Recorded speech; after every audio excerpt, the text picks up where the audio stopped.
What if I told you that the story of creation began with a boundless sea of chaos, a vast, endless void where nothing existed, no sky, no earth, not even time itself. And yet, from this darkness emerged a spark of life that would give birth to gods, worlds, and the very fabric of existence. Welcome to the world of Egyptian mythology. Egyptian mythology is more than just stories of gods and pharaohs. It's a window into the mind of one of the world's most extraordinary ancient civilizations. These myths were their guide to the mysteries of life, death, and the universe itself. They're filled with drama, cosmic battles, divine love, betrayal, and redemption. And the best part? These stories are still shaping art, literature, and pop culture today. So, whether you're here for the epic tales or to uncover the timeless wisdom of the gods, stick around as we journey back to the beginning of everything, the creation story. To understand the Egyptian view of the world, we have to start at the very beginning, before gods, people, or even the earth itself. It all began with chaos. The ancient Egyptians believed that in the beginning there was none, the boundless, dark, and formless waters of chaos. None was vast and infinite, containing all possibilities, yet without form or order. It was from this cosmic sea that creation would emerge. Out of none rose a single mound of earth, the Benben stone, a symbol of life emerging from the void. Atop this mound stood Atum, also known as Ra, the self-created god. Imagine this: Atum had no parents, no ancestors. He willed himself into existence, embodying the very essence of creation itself. Alone but powerful, Atum created the first divine beings to help shape the cosmos. From his own essence, he brought forth Shu, the god of air, and Tefnut, the goddess of moisture.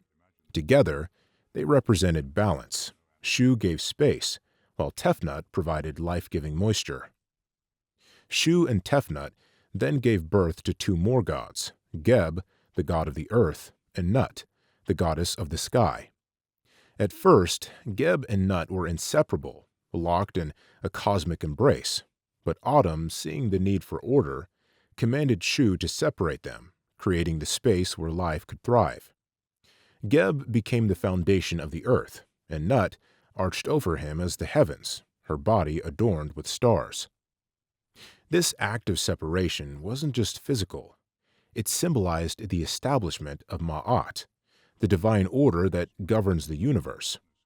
From chaos came structure, from darkness came light, and from nothingness came the potential for everything. And so, the world was born, a delicate balance of forces shaped by the hands of gods. But this was just the beginning. From these first deities, a lineage of gods would emerge, each with their own stories and struggles, forever influencing the mortal realm. With the earth and sky separated and balance restored through Ma'at, the stage was set for the gods to take on their roles in shaping the world.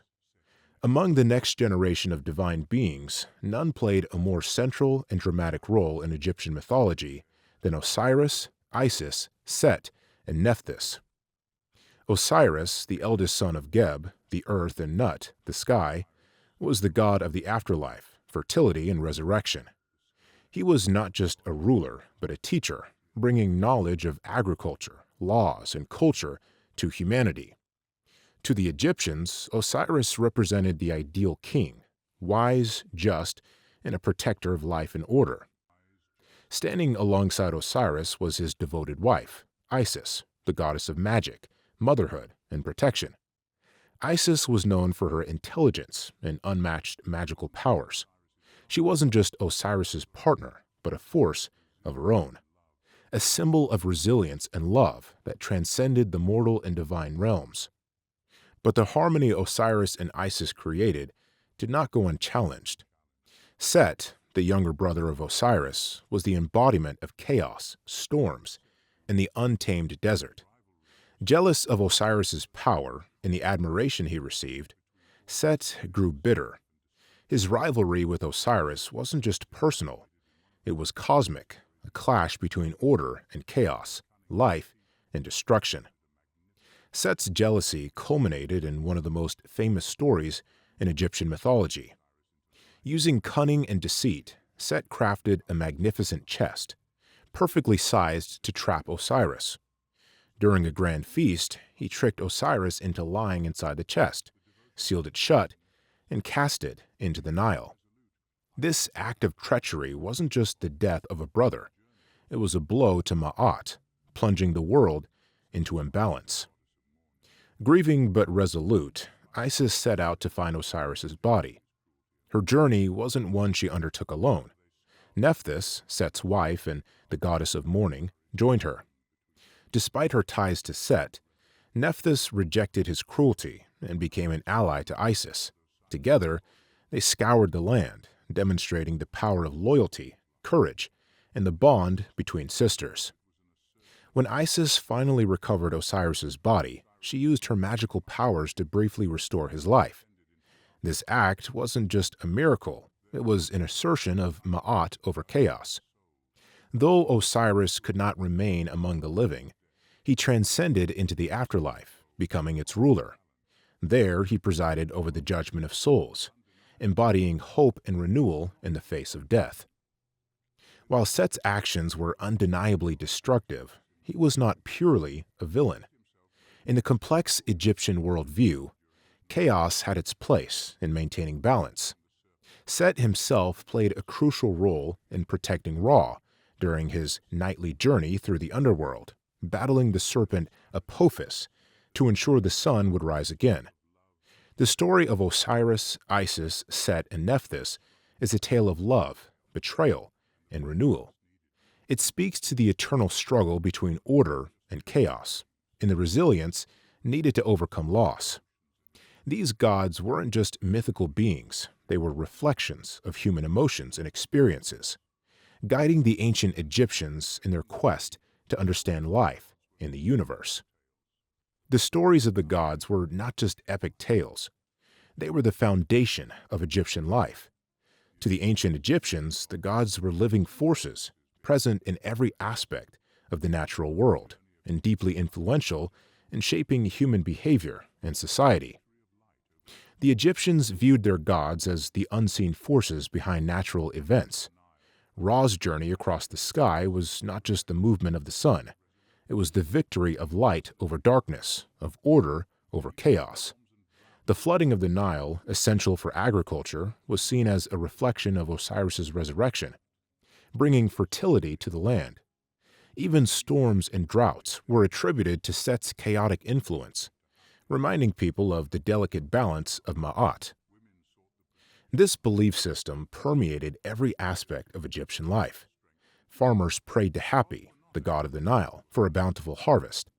Women sought the protection of Isis for their families. Warriors looked to Horus for strength and victory. The gods were not abstract, they were personal, approachable, and central to the rhythm of daily life. Temples were the spiritual and cultural hubs of ancient Egypt. Each temple was considered the earthly home of a specific deity, where priests performed daily rituals to maintain the god's favor and the balance of Ma'at. These rituals often included offerings of food, incense, and sacred objects. For example, in temples dedicated to Ra, priests would reenact his triumph over the chaos serpent Apophis during the night, ensuring the sun's rise. The relationship between the gods and the people evolved across the dynasties. During the Old Kingdom, pharaohs were seen as divine incarnations of Horus, responsible for upholding Ma'at as living gods.